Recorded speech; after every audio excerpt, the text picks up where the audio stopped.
Hey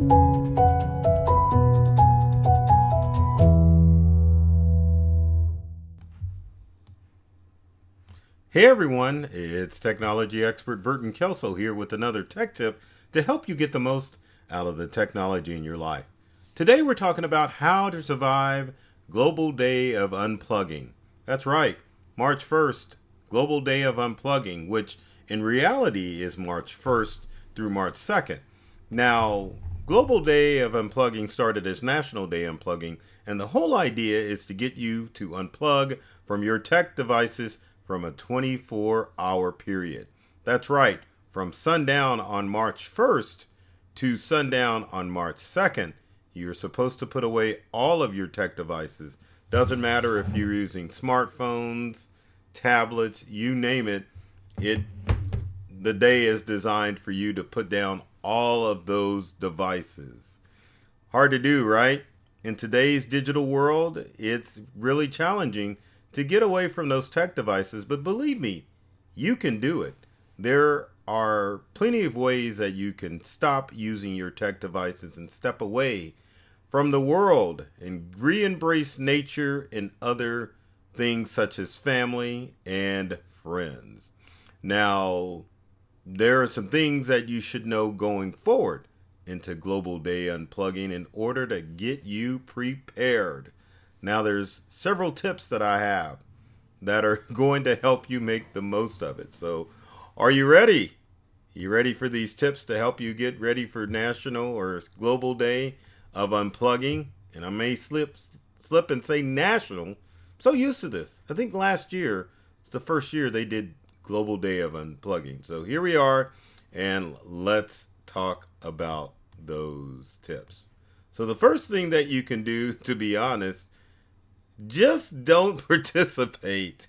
That's right. Many of you are probably going to say, man, screw this. I'm not messing with Global Day of Unplugging because I'm so tied to all of my tech devices. And remember, this day is designed for you to get away from all things tech. So you may just say, well, forget it.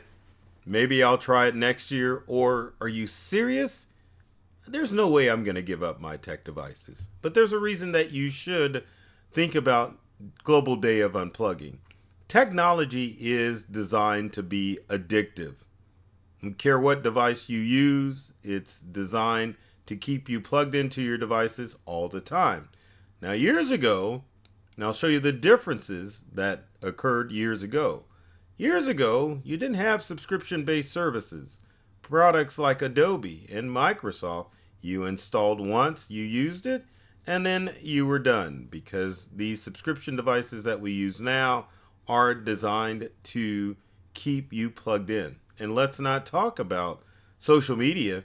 Social media, with all of its alerts and your favorite services, such as your streaming services, are all geared to keep you plugged into your devices 24/7. Now, if you are using your devices on a regular basis, it can cause physical problems, such as eye strain, which you would get from the blue light that emits from smartphones and tablets. Also, there's restlessness. You start to suffer from a fear of missing out, and you're constantly checking your phone along with those alerts that are coming on to see what is happening. So for the sake of our bodies, it's a good idea to support Global Day of Unplugging. Not necessarily for a 24-hour period, but even if you were to take a few hours to get off your devices and put them away in your pockets and not use them, it's going to help you and your family members recover and recharge from our tech devices that take so much from us. So in all seriousness, if you want to participate in Global Day of Unplugging and beyond, these are the things that you need to do. So first is turn off all those pesky alerts on your devices. I have to say that this photograph is courtesy of Microsoft Copilot. That's why it looks kind of funky in its design, because it's AI driven. But anyway, alerts keep us plugged into our devices, because whenever an alert goes off, whether it be an email alert, social media alert or what's going on with your favorite app, you're going to automatically gravitate to that device and want to look at it and see what's going on. So if you minimize the alerts that are popping up with any of your apps, it's going to give you peace of mind and reduce your fear of missing out. Turn those alerts off. It doesn't matter what you're using. Next would be parental controls. Hate to tell you, parents, you're the best parental control person out there as far as limiting what your kids are going to do on their devices. App manufacturers and social media manufacturers do not want to work with third-party parental control software to stop your kids from doing one thing on their phone and not doing another. It's an all or nothing scenario. So parental controls allows you to set time limits, which is important because kids shouldn't be on their devices more than an hour or max 2 hours a day. So you can set time limits with parental controls. If you're trying to participate in Global Day of Unplugging and make your kids unplug for their devices from a 24-hour period. Also, understand that there are specific parental control apps built automatically into your iPhone and also in your Android device. iPhone, it's family safety. With Android, it's, I forget what it is. But anyway, there's family controls built into every Google device out there where you can set time limits for your kids, age limits for specific software and applications. And let's not forget those gaming systems. Sony, Microsoft, and Nintendo all have parental control apps which help you control age limits for kids and again helps you set timers so that you can help your kids reduce some of their time that they're using their apps. Because again, this is not an all or nothing deal with Global Day of Unplugging. The whole purpose of the day is to get you and your family started on a path where you're reducing how much technology you're using at home and, believe it or not, how much technology you're using at work. Now, another thing that you can do for I'm going to keep saying it, Global Day of Unplugging is to prevent or have zones in your home that prevent people from using technology. Forbidden zones or no tech zones are an awesome tool that you can use to minimize technology use. Again, this isn't a 24-hour period scenario. This is a day that's designed to help you make lifestyle changes to reduce your tech. So no tech zones include bedrooms for kids. Adults, maybe you should use an alarm or at least control yourself if your smartphone is your alarm and focus on other things rather than trying to get on social media or email to see what's going on. Other no tech zones may be the dining room or dining room table. Anything you can do to reduce the use of technology in your home and businesses. Maybe you can consider the same thing. No tech in the break rooms or around the water cooler. Reduce technology use.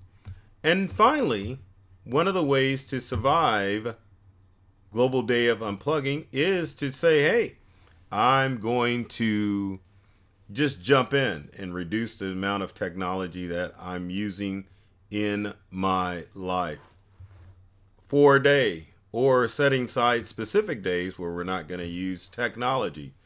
For Global Day of Unplugging, it's only Friday sundown to Saturday sundown. Maybe you go out and take a walk instead of laying on your device all the time. Or if you want to reduce it, maybe it's family screen time as opposed to each individual in your home on their screens, just staring aimlessly, looking at nothing, just scrolling. Also, you can get your kids involved in other activities other than a smartphone. And the other thing that you can do if you're going to go all out and try to stay away from your technology from a 24-hour period is to find Global Day of Unplugging events near you. You can go to the website globaldayofunplugging.com. Let's see if we can pull this up so that you can see how the website works. Give me a second. Gonna go to globaldayofunplugging.com and let's go to globaldayofunplugging.org because that's the actual website.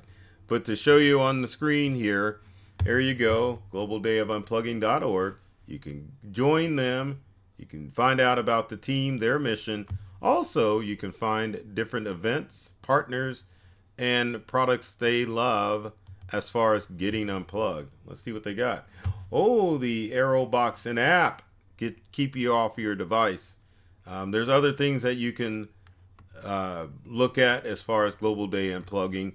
But one of the other things that is suggested for Global Day of Unplugging is to make sure if you're going to do Global Day of Unplugging, don't do it alone. Make it a friend effort or a family effort. Anything so that you can have the support of your friends and family to make sure that you stay unplugged for this 24-hour period, or at the very least, reduce your technology use. With that said, if you've got comments or questions, leave them in the comment section below. We'd love to have the whole discussion with you about how we're all going to survive Global Day of Unplugging. And let's make it a team effort.